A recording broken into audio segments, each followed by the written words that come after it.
A todos, bienvenidos a La House Sessions.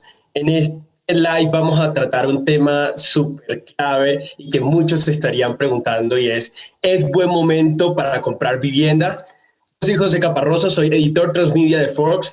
Estoy con unos invitados de lujo para discutir sobre este tema y analizar un poco si es precisamente un buen momento para comprar vivienda.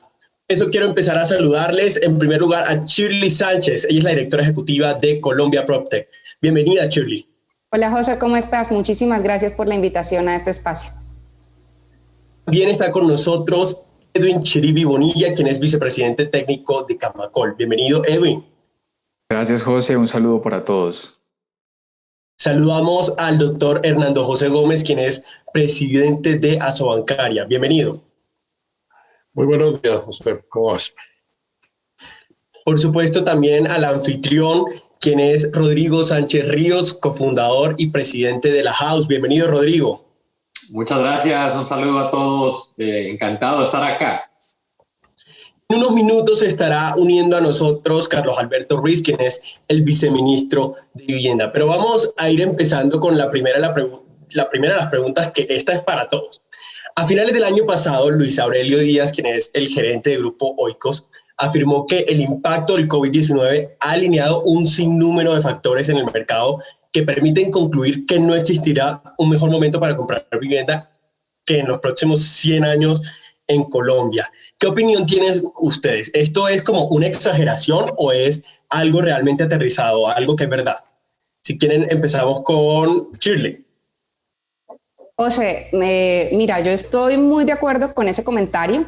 Evidentemente, lo que nos trajo a nosotros el COVID fue un interés marcado de todos los actores que estamos compenetrados con la industria. Entonces, por un lado vimos el interés del sector público con el gobierno, la manifestación de varios subsidios que habilitaron ese interés por la compra de vivienda. Por el otro lado, estaba también medidas desde el sector financiero, donde contribuyeron pues con tasas muy atractivas también para la financiación en la compra de esta vivienda nueva. Pero debo destacar por mi parte que la tecnología jugó un papel también muy importante, porque cuando estábamos con unas barreras nuevas en este mercado, era la tecnología la que estaba ahí para habilitar que ese proceso que se estaba haciendo tan atractivo por tasas, por subsidios, pudiera continuar. Había un tema de comercialización, ¿no? Había un tema de experiencia de usuario, cómo íbamos a poder ver un inmueble si estábamos encerrados en nuestras casas. Pero la tecnología PropTech evidentemente llevó a que nosotros pudiéramos dar viabilidad a esa digitalización de esos procesos que son tan importantes para esta industria. Y yo creo que sí, en eso entonces debo enmarcar, no creo que es una exageración, yo creo que es algo que ya lo hemos visto desde el 2020 y ahora en lo que va corrido el 2021, en cómo la integración de todas estas medidas positivas y evidentemente encontrando a la tecnología como esa herramienta que apoya en esta viabilidad de atención al cliente, de comercialización, de ofrecer nuevas experiencias, pues ha impactado en que el dinamismo de esta industria, que es tan relevante pues para todo el sector económico, pues hoy todavía se mantenga muy activa. Evidentemente seguimos con algunas barreras, estamos frente a un COVID que todavía no estamos en nivel cero, pero el sector habilitado y nosotros evidentemente en el país hemos visto unas tasas de crecimiento, hemos visto unos números muy interesantes en la compra de vivienda, entonces sí es un buen momento para que en Colombia el sector de vivienda se siga dinamizando y la compra de vivienda sea tan positiva como ha estado hasta el momento. Doctor Hernando José, ¿qué opinión le merece esta afirmación? A ver, si hubiera dicho que en los últimos 100 años probablemente sería más fácil. Los próximos 100 años, sí, como economista, y Edwin Chiribi nos puede corroborar eso, normalmente somos bastante malos para proyectar más allá de 2 o 3 años para adelante. Pero diciendo eso, indudablemente creo que este es un excelente momento para la compra de vivienda y hay varias cosas que ayudan.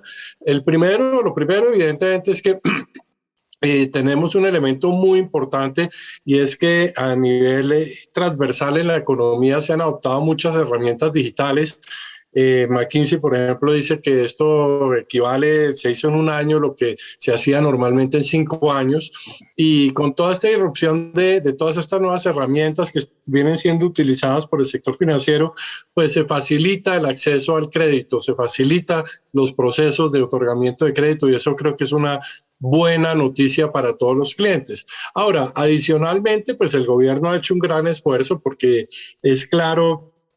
Y aquí, para echarle flores a Camacol, Camacol se movió muy bien y fue el primer sector que tuvo aprobados sus códigos, digamos, de retorno al trabajo, sus protocolos, y entonces eso pues ayudó muchísimo a que el sector estuviera listo a empezar a operar. Por otra parte, el gobierno también fue muy sensato en las normas que estableció para poder reabrir rápidamente las salas de ventas. Eso también fue importante. Y adicionalmente, pues el Ministerio, con el liderazgo del Ministerio de Vivienda, pues se han venido habilitando cupos de subsidio adicional. Una medida que no se le hizo mucho bombo, pero que creo que es muy importante, fue haber incrementado el límite entre el valor de la cuota y los ingresos del hogar, lo que se conoce como el LTI, del 30% al 40% en la BIS. Esto tiene una implicación gigantesca, y es que antes que no tuviera al menos 2,5 salarios mínimos no lograba el cierre financiero, incluso asumiendo que tenía un subsidio de Mi Casa Ya. Ahora, con este nuevo LTI del 40%, esto logramos bajar hacia la base de la pirámide, y ahora ya es con más o menos 2 salarios mínimos, ya la gente está llegando, un poquito menos de 2 salarios mínimos, la gente está logrando el cierre financiero con los subsidios de gobierno, y eso pues incrementó de facto la demanda. El leasing habitacional también viene muy dinámico, y en la medida en que las personas ya lo entienden, ya es el 22% del total de la cartera. Y también hay que decirlo, los precios de la vivienda que venían teniendo ganancias reales de 4 o 5 puntos, se estabilizaron con la recesión generada por la pandemia, y esto también ayudó a que las personas decidieran, digamos, que este momento pues les daba pues un poco las condiciones financieras mejor.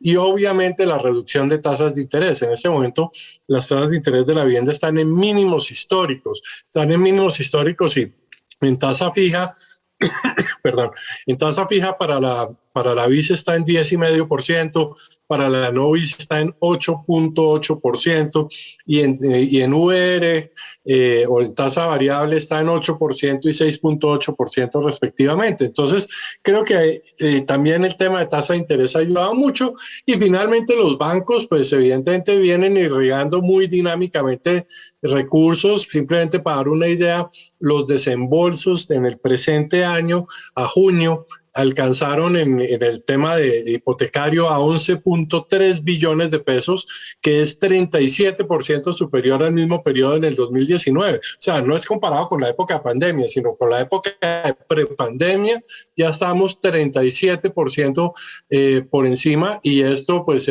lo que muestra es que el sector financiero está dispuesto y está ávido por entregar crédito, y que las condiciones pues se dan para atender esta demanda pues que está muy fuerte, y que realmente pues nos permite pensar que este va a ser uno de los mejores años que ha tenido la vivienda en su historia. Edwin. José, muchas gracias por la pregunta, y arranco con lo que mencionaba el doctor Hernando José. Me iría más bien hacia el pasado y a describir un poquito el contexto actual con algo de perspectiva, pero sustancialmente de menor plazo. Y diría que, en efecto, a todo lo que han mencionado, hay un componente que es bien interesante para la evolución de nuestro mercado, y es, en el último año, las preferencias por inversión en vivienda han tenido, digamos, un enorme crecimiento. Se puede reflejar en varios elementos. Desde el punto de vista comercial, en las ventas de vivienda uno ve realmente un crecimiento superior al 40% frente al primer semestre del año pasado, y en términos tendenciales estamos superando las 230,000 unidades, cifras que nuestros pronósticos, por juiciosos y por detallados y por técnicos que quisiéramos hacer, estaban por debajo. Entonces eso nos describe un enorme interés de todos los actores, pero particularmente partiendo desde la demanda, un enorme interés de los hogares en acceder a la vivienda y en definir que la vivienda como fuente de inversión, de reserva patrimonial, de ahorro y de todo lo demás constituye quizás una de las mejores opciones, tanto en percepción de mercado como en realidad. Digamos, eso ayuda mucho a crear el contexto creciente de la actividad. Y por supuesto con ese punto de partida que es como la condición necesaria que los hogares quieran comprar vivienda, pues todos los elementos que nutren el mercado como la política pública, el canal activo de financiación, que se reflejan tasas de interés y todo lo que mencionaba el doctor Hernando José, funciona muy bien. Ese entorno o ese ecosistema de actores apostándole, digamos, como en la dirección de que este mercado siga creciendo, pues tiene correspondencia con la oferta de vivienda. Los desarrolladores y más desde entonces el seguimiento que hacemos desde Camacola, cómo se comporta la nueva oferta de vivienda, estamos encontrando cosas bien interesantes. Primera de ellas es que cada vez más tenemos participación de regiones con oferta inmobiliaria, dijéramos, formal y de gran escala. La actividad pasó de ser probablemente de las principales capitales, una segunda instancia empezó a ser de municipios aledaños, pero incluso hoy en día municipios que no tienen necesariamente una vocación de articulación con las capitales empiezan a convertirse en fuentes de inversión interesante para la vivienda. Vemos proyectos inmobiliarios con vocación turística, proyectos inmobiliarios con vocación de segunda vivienda, también simplemente como parte del desarrollo urbanístico de esos municipios de menor escala empieza a surgir. Entonces yo creo que ese es otro gran factor. No habíamos tenido nunca antes en la historia mayor participación de la vivienda de interés social en la oferta de vivienda disponible en el país. Eso realmente es muy satisfactorio y creo que es un enorme logro de la política de vivienda. Ahora el vice nos puede contar más al respecto, pero también estamos viendo que esa transformación del mercado se adecua perfectamente con la composición, digamos, de la demanda potencial. Segmentos medios y vivienda de interés social que cubren el 75-80% de la demanda potencial, pues a esos mismos segmentos está tendiendo la oferta disponible. Y para concluir, o más bien reiterar lo que mencionaba Shirley ahora sobre la tecnología, yo creo que buena parte de ese gran salto que hemos dado ha sido la incorporación de la tecnología, particularmente en el canal comercial. Antes de la pandemia existía un muy buen ejercicio de empresas medianas y grandes de promocionar sus proyectos a través de canales virtuales. Eso funcionaba bien, digamos, y por supuesto cada vez teníamos más acceso a información y a plataformas que permitían mostrar los proyectos. Pero lo que sí es cierto es que a partir de abril de 2020 esto dio un salto realmente de escala muy importante. Nosotros cuando arrancó la pandemia que dijimos vamos a cerrar 2.600 salas de venta, ¿qué vamos a hacer? ¿Cuál será el dato más previsto de comercialización? Y no apostábamos a un número superior a las 1.000 unidades o 1.500 unidades. Pues durante los meses de abril y mayo, con 2.600 salas de venta cerradas en el país, logramos comercializar más de 16.000 viviendas. Y eso precisamente fue el aporte realmente de la tecnología, la posibilidad de vincular no solamente funcionalidades tecnológicas, canales comerciales, vehículos de promoción de los proyectos. Y hoy en día eso ya se quedó. Las consultas de proyectos inmobiliarios a través de plataformas pasó de 1.500.000 consultas a poco más de 4,5 millones de consultas mes. Entonces yo creo que el mercado también se transformó, rompimos esa barrera de la presencialidad que exigían las salas de venta y hoy en día el mercado inmobiliario es un mercado, en términos de nuevo los economistas, un mercado mucho más perfecto en términos de información y eso se logra a través de la tecnología. Rodrigo. Gracias. Primero que todo, José, quiero dar pues una tremenda bienvenida. Es un lujo poder estar aquí con panelistas de este nivel. Así que muchas gracias por acompañarnos.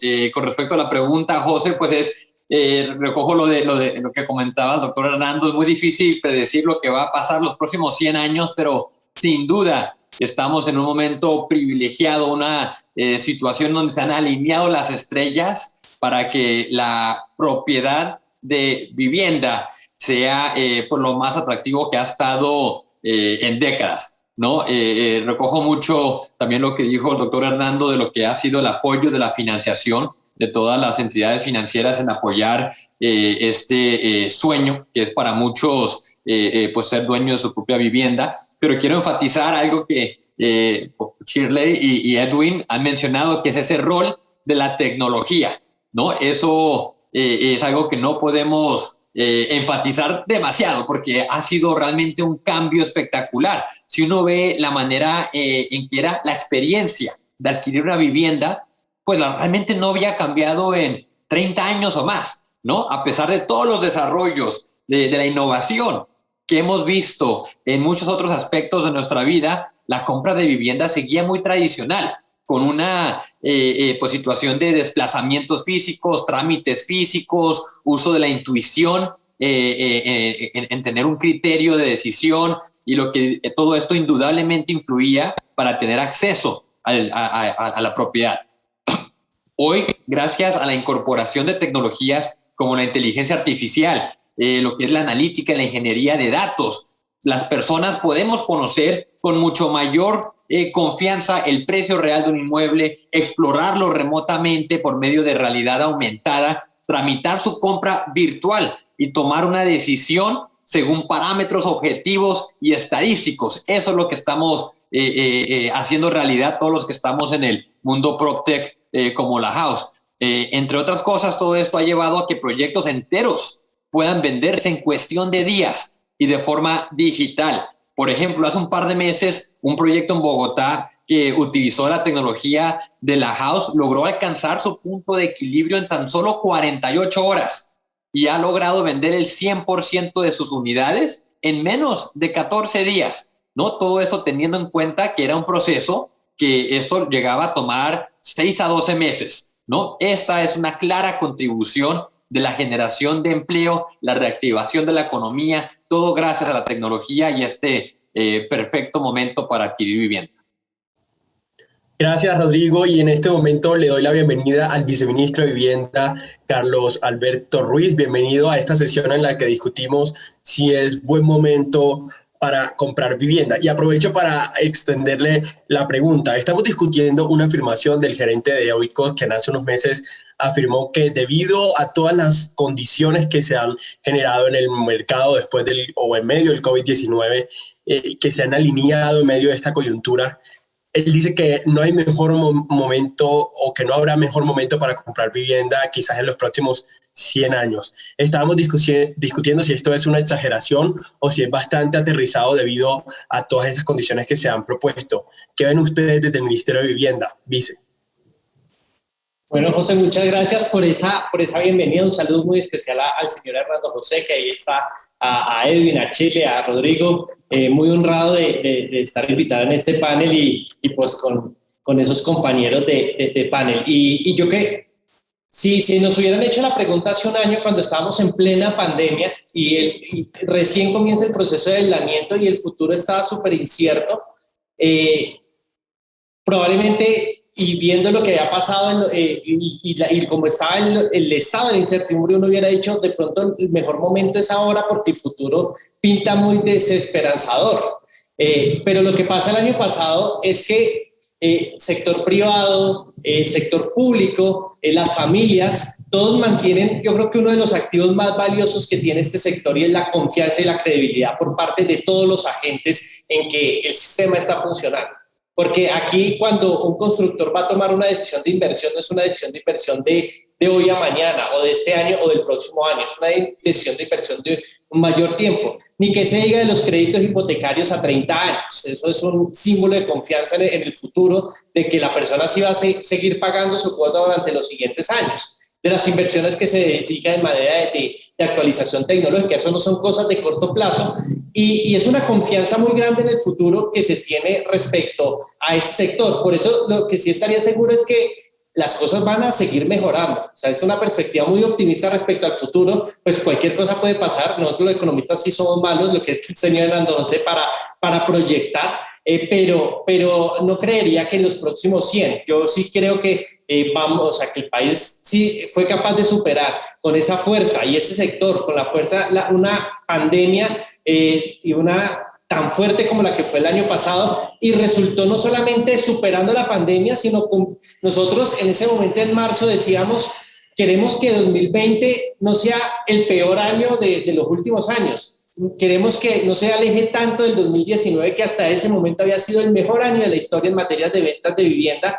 y 2020 termina superando el 2019, con pandemia incluida y todo, en materias de venta, tanto de vivienda de interés social y en general en niveles de venta. Entonces, lo que sí es que yo creo que, como decía Fernando José, probablemente es el mejor de los últimos 100, pero seguramente no va a ser el mejor de los próximos años, porque además cada vez vamos creando nuevos instrumentos como sociedad para que las familias puedan cumplir ese sueño de tener una vivienda propia. Ahora, ¿qué elementos a uno le permiten destacar para que hoy sea uno de los mejores momentos? El primero, la situación como está de la financiación de las tasas de interés para poder hacer el proceso de adquisición. Yo creo que las tasas de interés se han reducido de manera considerable durante los últimos años y no solamente es algo que se refleja en el precio, sino también en la disposición a originar esos créditos hipotecarios. De hecho, hay un tema muy interesante que nosotros analizamos y es que los que compran vivienda con subsidio son los mejores pagos. Entonces siempre en algún momento, yo me acuerdo, creo que en ese momento estaba en la Sobancaria, había un riesgo que decían, oiga, es que los bancos no le van a prestar a las familias que van a comprar vivienda social. Y lo que se ha mostrado es completamente lo contrario, y es que los niveles de originación están disparados y que cada vez hay una mayor competencia y justamente un mayor apetito por prestarle a las familias que están haciendo ese proceso de adquisición. Un segundo elemento, esa confianza, por supuesto, del sector privado de los constructores. No solamente los proyectos que están en este momento en ventas, los lanzamientos, los procesos de licenciamiento, casi todas las variables ya nos indican a que este es un sector donde las familias van a poder elegir y van a tener una mayor oferta y donde van a poder destacar distintas ofertas donde van a poder ver la vivienda que más les guste. Y ese elemento, esta transición de los programas de oferta hacia los programas de demanda, permiten justamente que el rol que les decía en un momento de la confianza respecto al sector sea fundamental. Y lo que hemos observado es que el sector privado le ha apostado a que nosotros podamos sacar estos programas, que las familias puedan elegir, tengan una oferta abundante. Hoy Mi Casa Ya opera en 28 departamentos del país, prácticamente en todo el país. Ya solamente tenemos que llegar, por ejemplo, al Chocó, que llegamos todavía con programas de oferta. Son muy poquitos departamentos los que todavía tenemos que llegar con programas de oferta. Ya se ha dispersado de manera muy importante en todo el país esos programas y eso no se hubiera logrado si no hay una apuesta importante del sector constructor. Lo que ustedes mencionaban del elemento de digitalización, pero también el rol del gobierno de salirse en el proceso de asignación de los subsidios. Eso a mí me parece fundamental. Como que cada quien, como que zapateras son tus zapatos, a veces tanta intervención del gobierno en todo el proceso de asignación de los subsidios puede hacer los procesos un poco más lentos, darle menor velocidad. Aquí una familia que se va a postular a un subsidio no tiene que hacer nada con el Ministerio de Vivienda, no tiene que llamar al ministerio, llenar un formulario, estar en una lista de espera. Yo creo que eso, entonces, claro, hay las inversiones del sector privado en la digitalización, en que todo sea mucho más ágil, va a tener una rentabilidad especial porque no toca hacer nada prácticamente con el Ministerio de Vivienda, sino simplemente la familia va, cumple los requisitos, se postula. Si cumple los requisitos ya por derecho recibe su subsidio y eso facilita muchísimo el proceso y nos permite llegar a la escala en la que estamos llegando en este momento y esa claridad de las reglas de juego yo creo que permite que el sector privado pueda operar. Por supuesto, terminaría hablando también de la disponibilidad de subsidios.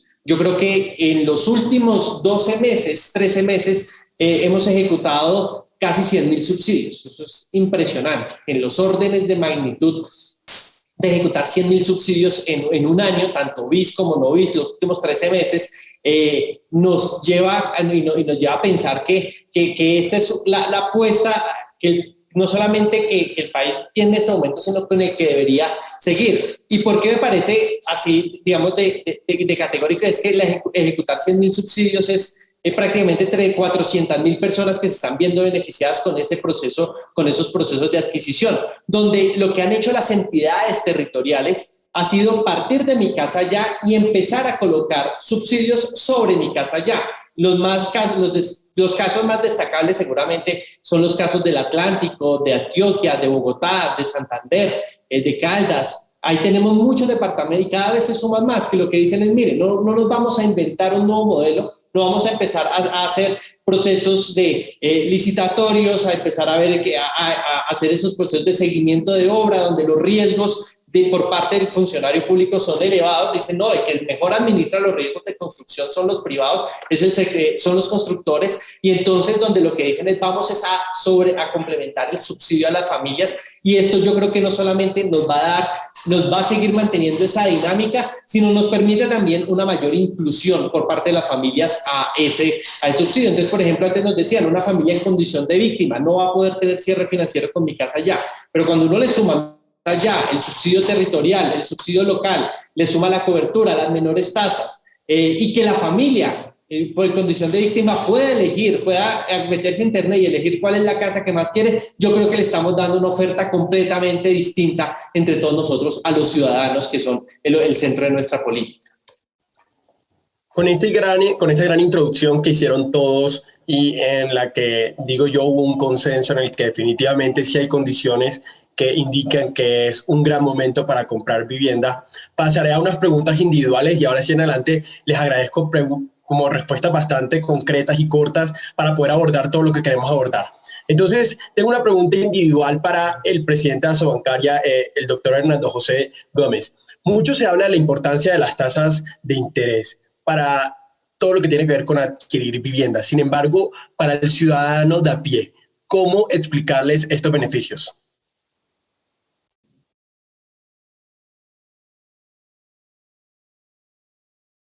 Creo que está en mute, doctor Hernando José. Ahora sí, ya se canceló. Sí. Perfecto, gracias.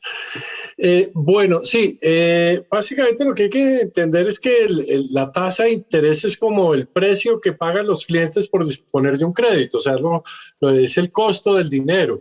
Y en ese sentido, pues mientras más baja sea la tasa, pues con un mismo ingreso, con misma capacidad de pago, se podrá comprar algo más grande, o lo mismo se podrá pagar, o la misma vivienda costará menos al final del día porque las tasas de interés son inferiores.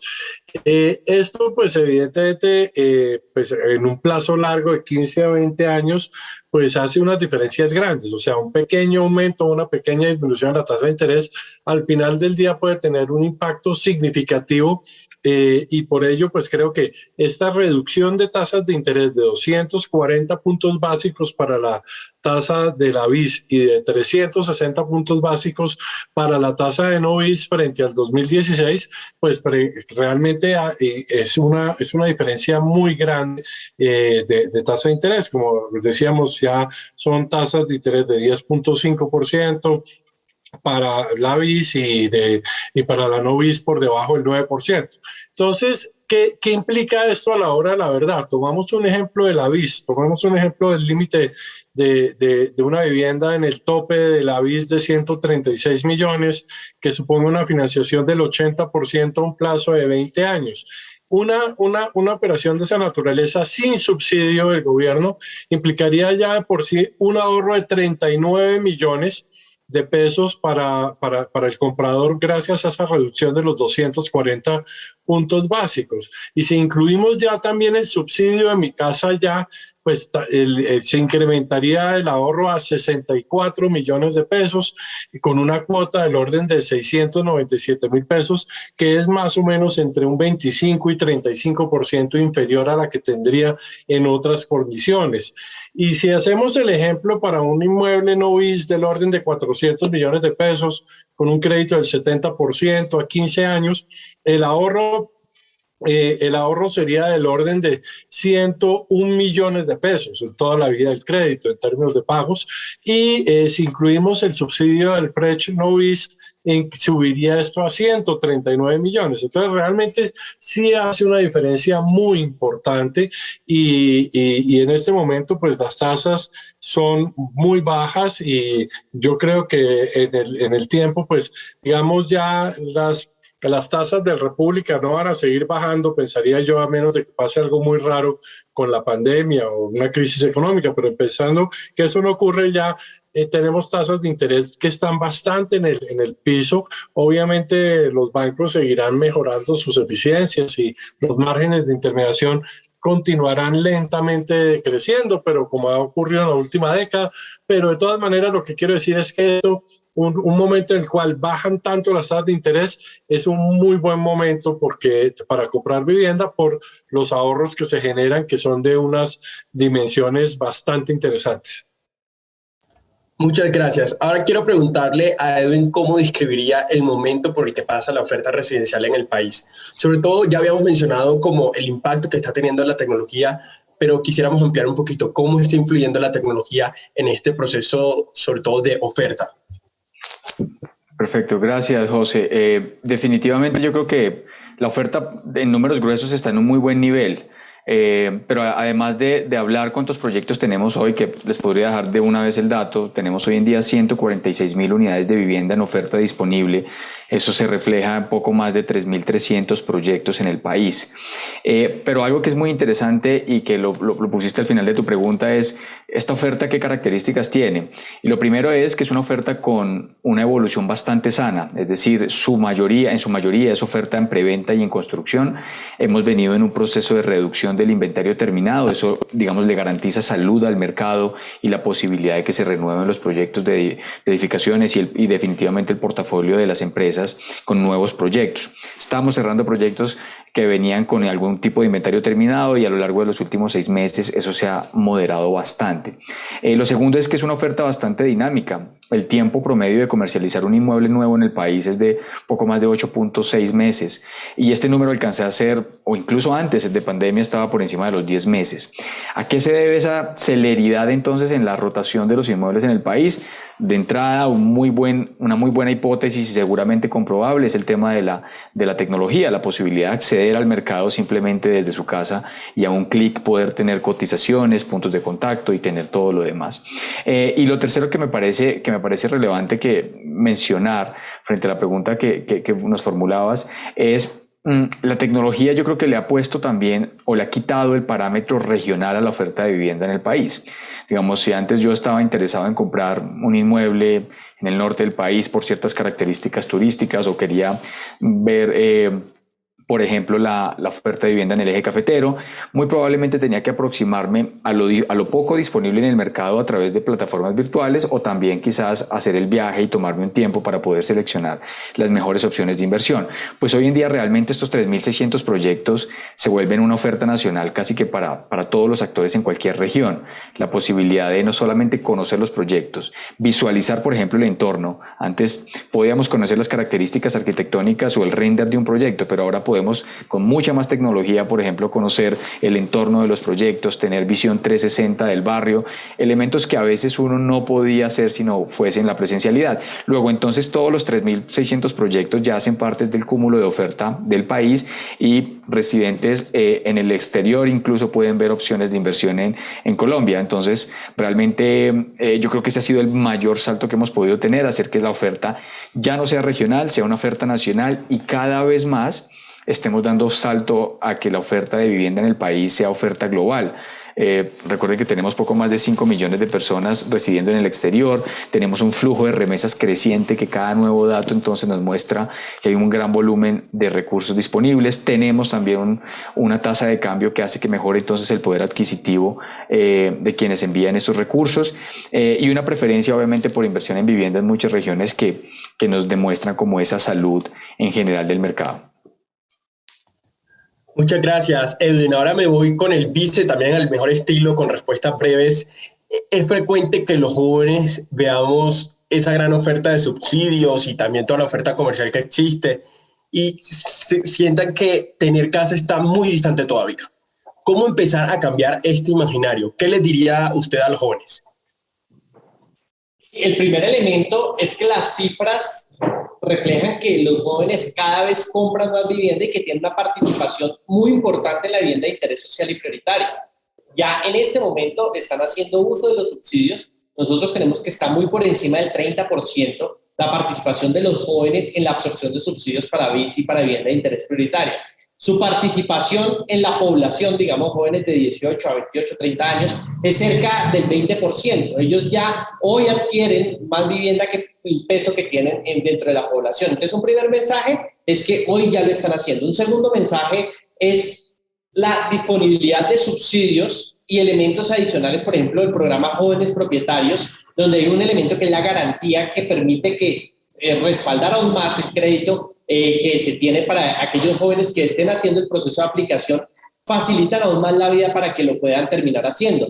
Han habido distintas ofertas, de hecho, del sector privado en jóvenes propietarios, extensión en el periodo, por ejemplo, del beneficio de tasas de 4 puntos durante 7 años. Las entidades lo extienden aún más hasta toda la vida del crédito. En algunos casos vimos reducciones de tasas. Entonces, una oferta diferencial para este grupo poblacional y que se pueda hacer. Por supuesto que hay unos, por ejemplo, que nos decían, es que no conocemos los programas, tenemos que seguir insistiendo mucho en comunicar la oferta disponible. Muchos vienen pagando arriendo más del 30% y yo creo que acá la oferta es sustituir lo que vienen pagando de arriendo por el pago de su cuota hipotecaria. Eso es, digamos, que una oferta de valor que se puede cumplir en ese momento y que yo creo que toca seguir comunicando más, porque los instrumentos en este momento están disponibles y toca seguir enfatizando los mensajes para hacerlo y, por supuesto, toda la oferta digital. Eso es clarísimo.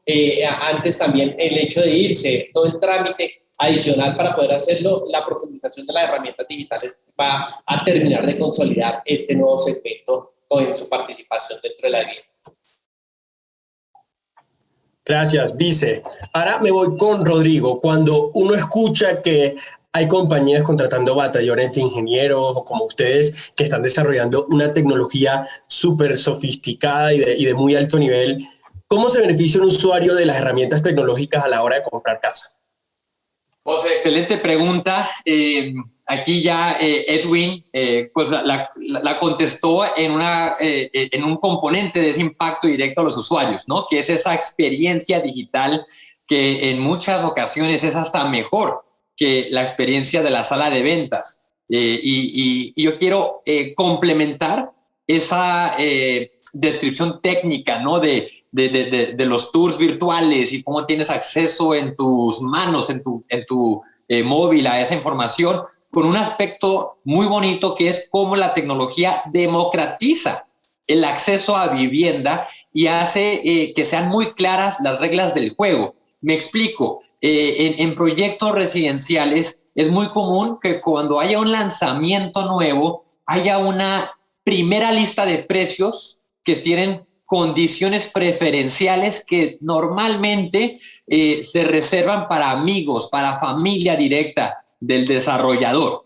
¿no? Y lo que hemos sido capaces en la house, a través de nuestra plataforma digital, a través de nuestros lanzamientos, en muchos casos exclusivos, es dar acceso de manera democrática a cualquier usuario a entrar en esas condiciones privilegiadas, ¿no? Eso es lo que ha hecho que tengamos en gran medida el éxito reciente. Eso da mayor rentabilidad, mayor confianza durante el proceso de compra a personas que pues muchas veces es la primera ocasión que compran vivienda y no tienen el conocimiento, la experiencia, ¿no? Para tomar una decisión antes con esa confianza. Y eso es lo que habilita el proceso de compra 100% digital que hemos logrado. Eso es lo que está detrás de nuestro crecimiento y hoy pues me complazo en anunciar una primicia. Ese crecimiento y ese impacto, lo que estamos democratizando, el acceso a vivienda, ha hecho que la House hoy pueda anunciar una nueva capitalización por $100 millones, nuevo capital que permite justamente lo que decías, José, atraer al mayor talento orgullosamente colombiano para acelerar nuestra expansión geográfica, iniciando por Cali, por Barranquilla, por Cartagena y por Santa Marta, y que con esto estemos antes de final del año en las principales ciudades del país. Hasta la fecha estábamos en Medellín y en Bogotá y con eso estamos ampliando nuestra cobertura. Es un tremendo orgullo, tremendo privilegio, tremenda responsabilidad, ¿no? Recibir ese tipo de espaldarazos de los mejores inversionistas del mundo y con eso el sector constructor, pues podemos nosotros apoyar en su reactivación socioeconómica del país y desde la House queremos darle las herramientas a toda la industria para seguir siendo ese motor de empleo y de crecimiento de toda la economía. Felicidades, Rodrigo, a todo el equipo de la House por esta nueva ronda de inversión y que obviamente aumenta su valoración y muchas cosas más y que seguro podrán contratar más equipo y mejorar su tecnología.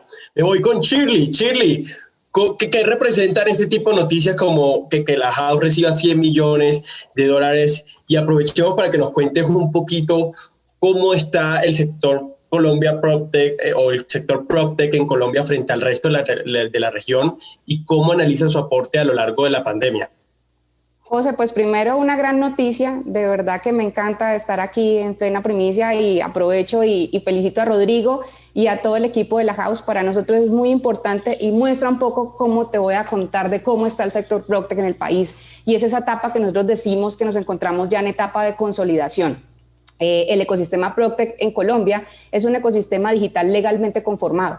Nosotros desde finales de 2018 empezamos y en el 2019 decidimos hacer la primera asociación PropTech en Latinoamérica.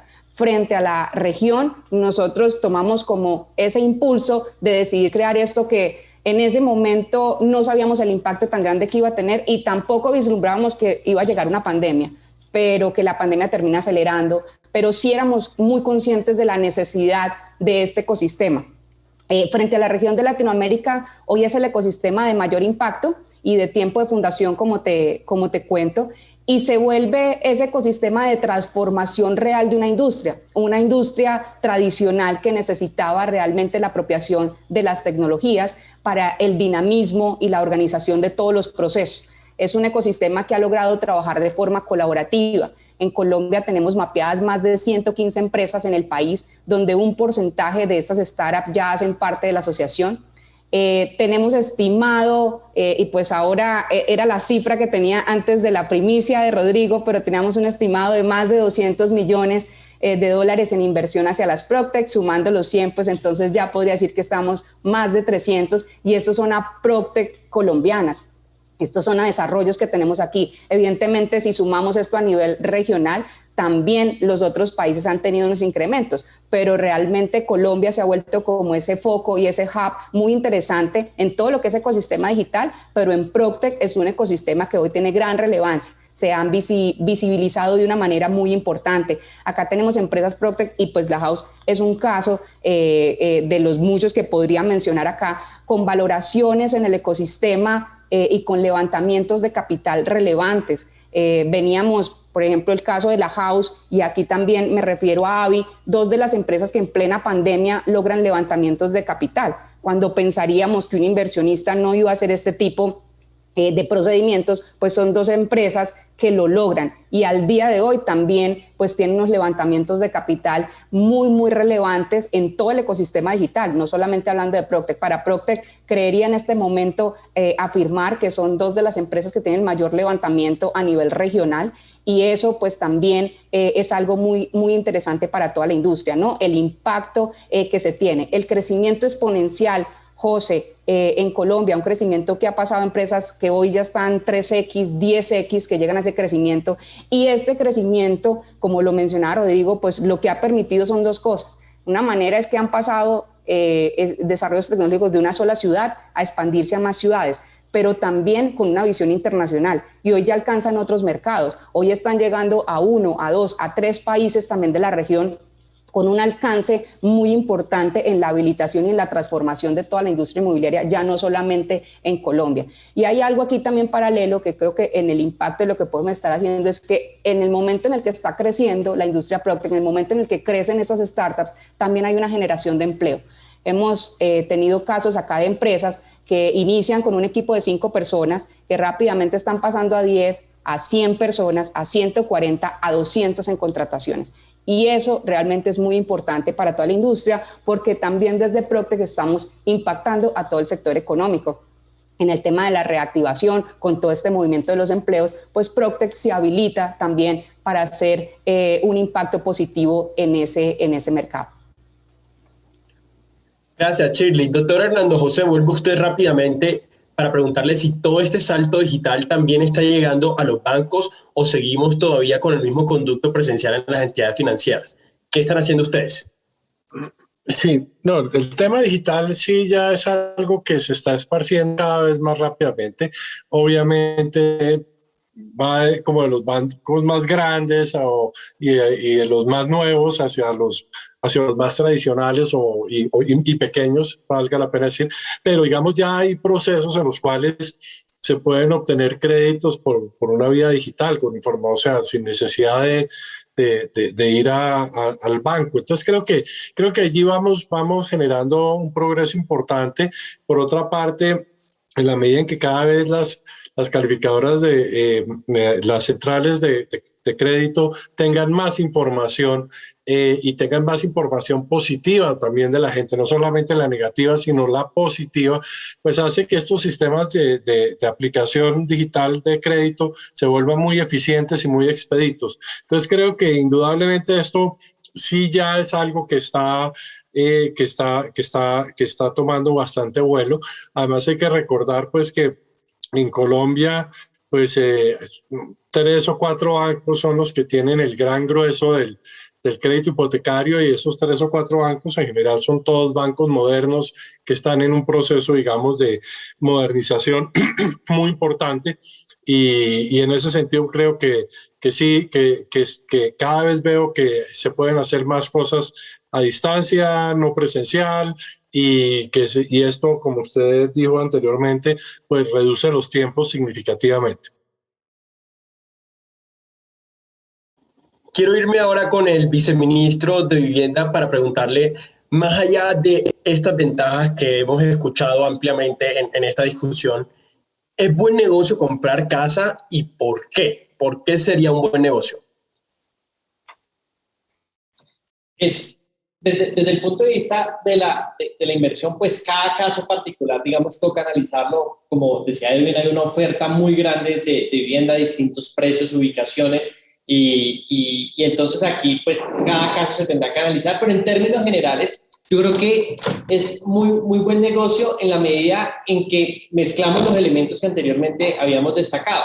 Si tenemos menores tasas, si tenemos más oferta y si tenemos un mercado cada vez más dinámico y cada vez más líquido, porque antes a uno le decían, es que mire que el sector vivienda no tiene un nivel de liquidez tan grande. Entonces, de hecho, incluso en el proceso de restitución de inmuebles que hacen las entidades financieras, uno siempre tiene en la cabeza como los remates con unos porcentajes muy abajo del precio de mercado, justamente por la liquidez del sector. Este es un sector que se está volviendo cada vez más líquido, que a su vez con las condiciones actuales van a permitir que uno pueda comprar la vivienda y que las expectativas de valorización estén muy por encima, digamos, de otras alternativas de inversión.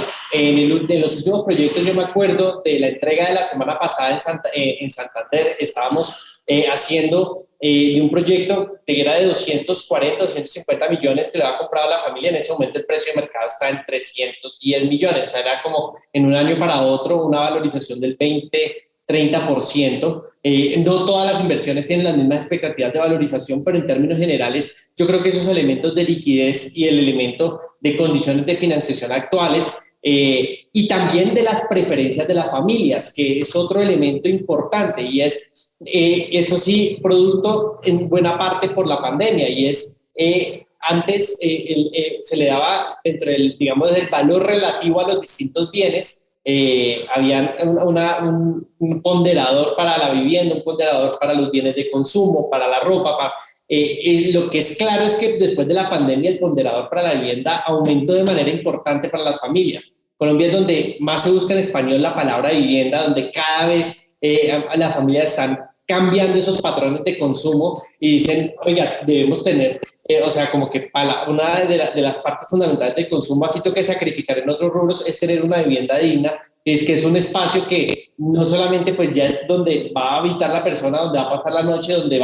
vive buena parte de su vida, sino además donde se está volviendo pues parte de también como de la oficina del trabajo y donde va a pasar cada vez más parte de su tiempo. Entonces, eso yo creo que hizo que la perspectiva y la valoración respecto a la calidad de la vivienda fuera aún más grande, y eso alimenta justamente esa liquidez y ese mayor apetito que puede generar unas expectativas de valorización importantes. Entonces, fue tan así que el subsidio Novis tiene ese componente que también sirve para segunda vivienda, no solamente para primera, sino para segunda, para aquellas familias que estén interesadas en invertir en vivienda. Gracias. Ya voy a empezar a cerrar, pero antes tenemos dos preguntas del público que no quiero dejar pasar. La primera que nos hacen es para Edwin de Camacol. Dicen, ¿cómo está la oferta de coliving en Colombia y si también les aplican los subsidios? Edwin. Bueno, muchas gracias, José, por la pregunta. Yo tal vez respondería a la primera parte y la aplicación de los subsidios seguramente lo podemos ver luego. Pero sobre la oferta de coliving, yo creo que la industria ha empezado a dar pasos interesantes en dos dimensiones. La primera es hacer que la vivienda realmente pase de ser, además de un bien que tiene unos atributos muy interesantes, como los mencionaba el viceministro en términos de valorización, crecimiento patrimonial y demás, a tener un carácter mucho más de servicio. Y en ese cambio, digamos que entre otras cosas, de nuevo la tecnología apoya muchísimo esa transición de vivienda como bien y vivienda como servicio. Empiezan a surgir nuevos modelos. Vivienda exclusiva para renta, digamos que en esencia hace que los proyectos inmobiliarios tengan una concepción, financiación y administración totalmente diferente, pero no por eso, digamos, no sigue, de hecho amplía el espectro de inversión del sector y hace que entonces nuevos actores empiecen a jugar, y derivado de ese tipo de cambios, entonces empiezan también a aparecer modelos de coliving, empiezan a aparecer modelos con un nicho mucho más fuerte, por ejemplo en senior housing o también en vivienda estudiantil, donde a diferentes perfiles de inversión, a diferentes modelos de financiación y operación empiezan a aparecer. Nosotros tenemos desde el gremio un comité que se llama Comité de Vivienda en Renta. Y en este comité lo que nos hemos dado cuenta, buena parte del aprendizaje y de este crecimiento del sector, es que hay interés en promover modelos y financiar modelos y en operar modelos que van mucho más allá de la comercialización tradicional de vivienda. Entonces, en este ecosistema nuevo se suman actores expertos en gestión de propiedad, se suman actores expertos en la asesoría legal para proyectos exclusivos en renta, se suman también nuevos financiadores con perspectivas de inversión y que incluso pueden concurrir muy bien con la financiación tradicional de las entidades, digamos, financieras, y vienen incluso modernizando sus líneas de crédito también en esa dirección. Entonces, yo diría que ahorita probablemente dentro de los 3.600 proyectos que tenemos no es una porción muy grande del mercado, pero lo que sí es cierto es que el grado de avance que hemos podido tener a lo largo de los últimos 2 años en dimensionar que la inversión inmobiliaria tiene también otros componentes, pasando de propiedad a servicio, nos abre enormes posibilidades. Yo veo el mercado de vivienda en renta y todas sus derivaciones, incluso estos modelos de espacios compartidos, como modelos que vienen ganando un enorme terreno y que se adecúan también a otro perfil de usuario, en este caso también de inversión, un perfil de usuario donde desde el punto de vista de los cambios demográficos tenemos más participación de hogares unipersonales, más participación de hogares biparentales sin hijos, y eso definitivamente entonces hace que cambie un poco el concepto de vivienda tradicional y empiecen a aparecer estos modelos con mayor incidencia. Cerraría diciendo que el tema de tecnología de nuevo va a jugar muy a favor de eso, porque muy buena parte de estos servicios directamente sobre la renta de vivienda, pero también los servicios complementarios que ofrecen los proyectos inmobiliarios en términos de uso de espacios comunes, servicios de gimnasio, lavanderías y demás, encuentran en la tecnología la mejor forma de apropiación y uso de esos espacios y la forma más fácil de administrar tal propiedad. Entonces, hay muchos ejemplos, pero para simplemente darles un poco de perspectiva, no tan larga, pero sí más bien de próximos años, uno diría definitivamente lo que esperamos ocurra con estos modelos adicionales de acceso a la vivienda, y el uso de la tecnología va a incrementarse muchísimo y nos va a facilitar ese proceso.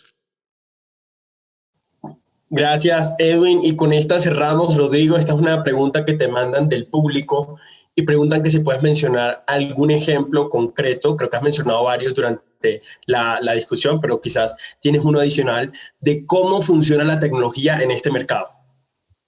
Claro, José, excelente también pregunta, ¿no? Que los ejemplos son muy importantes para que la historia se vuelva realidad. Le voy a dar 2 ejemplos al público. El primero es algo que pues aprovecho para dar un tremendo agradecimiento por el liderazgo que mostró el Ministerio de Vivienda, que es el plan piloto para desarrollar la primera firma de compraventa digital, ¿no? En América Latina.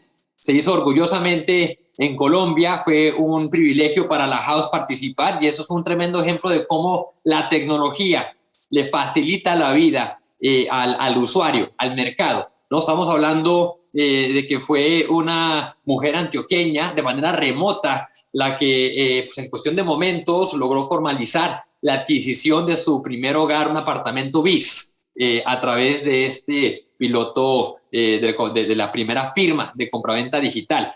Y el segundo, José, es lo que hemos desarrollado en la house como el índice Where to Invest Index, que es algo que junta todas nuestras habilidades tecnológicas, nuestra ingeniería de datos, para darle al público una herramienta sobre cuáles son los mejores barrios para comprar finca raíz según las diferentes necesidades, ¿no? Así una persona puede adquirir vivienda de una manera informada, conociendo las proyecciones de valorización del sector, el apetito de compradores, entre muchas otras variables que lo hacen de manera muy práctica. Esos son el tipo de ejemplos y estamos muy contentos de cada vez más traer innovación a ese sector que tiene tanto dinamismo en la economía y en la generación de empleo. De esta manera cerramos esta sesión en vivo en la que nos preguntábamos, ¿es buen momento para comprar vivienda? Yo creo que definitivamente esa pregunta quedó resuelta por parte de todas las partes. Quiero agradecer a todos los invitados, a Shirley Sánchez de Colombia PropTech, a Edwin Chiribí de Camacol, al presidente de Asobancaria, el doctor Hernando José Gómez, por supuesto al viceministro de Vivienda, Carlos Alberto Ruiz, y a el cofundador y presidente de La House, ahora una compañía que ha levantado $100 millones adicionales para seguir impactando el sector inmobiliario con tecnología, Rodrigo Sánchez Ríos. Gracias a todos por acompañarnos y bueno, sigan conectados con las redes de La House porque seguro habrá una sesión en una próxima oportunidad.